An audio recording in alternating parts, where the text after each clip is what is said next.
In the circuit of two cells, each of EMF E but different internal resistances are connected in the series as shown in the diagram. Determine the external resistance R in the term of internal resistance R1 and R2 such that the potential drop across the cell E1 is 0.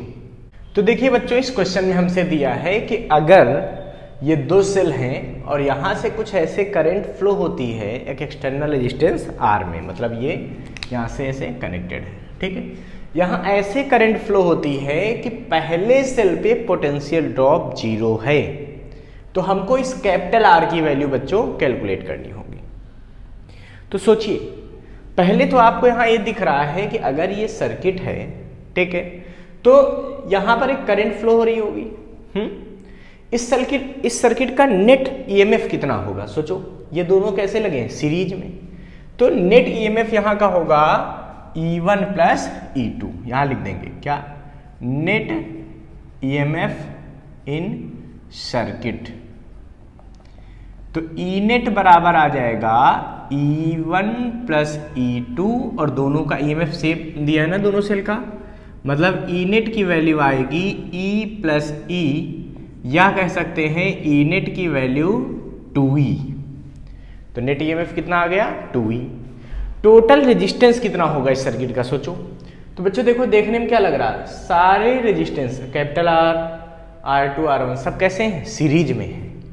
तो सब series में है, इसलिए क्या होगा? Equivalent resistance कितना आएगा भाई? तो R इक्विवेलेंट मान ले तो बराबर क्या आएगा? R इक्विवेलेंट, RE कर देते हैं, तो R plus R1 plus R2, ये नेट रेजिस्टेंस आ गया। So current in circuit, current in circuit, तो करंट की वैल्यू क्या आएगी बताओ जरा? I इज इक्वल टू, तो ई नेट अपान R equivalent. E net total EMF कितना यहाँ काम कर रहा है? देखो क्या काम कर रहा भाई? ये कर रहा है 2E।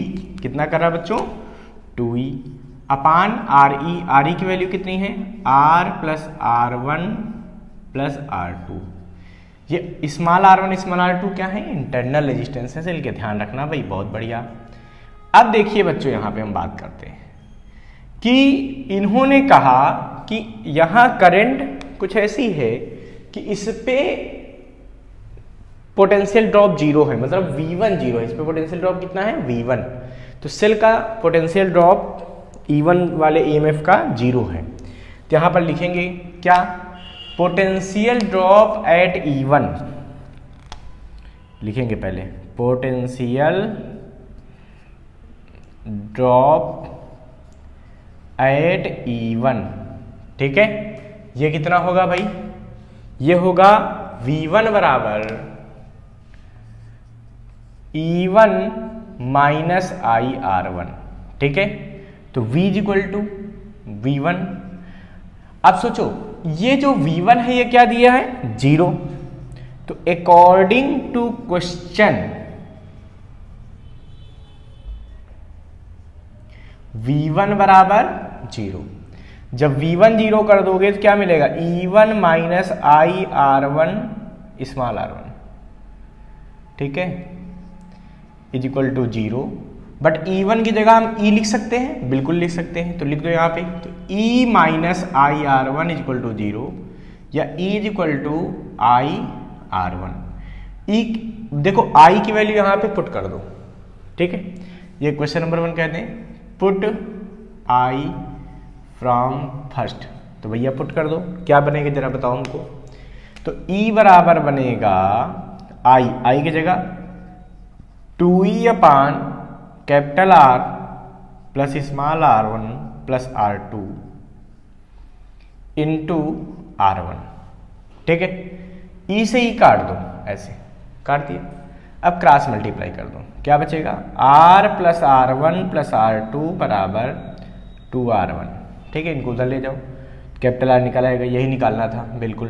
तो बचेगा 2R1, ये R1 उधर गया तो माइनस R1, ये R2 उधर गया तो माइनस R2, यानी कैपिटल R की वैल्यू हो गई R1 minus R2। So the value of resistance capital R is R1 minus R2। तो अगर external resistance small R1 minus R2 है तो यहाँ पे पोटेंशियल ड्रॉप फर्स्ट वाले सेल पे क्या होगा, 0 होगा। ठीक है, इसको फटाफट नोट कर लीजिए बच्चों।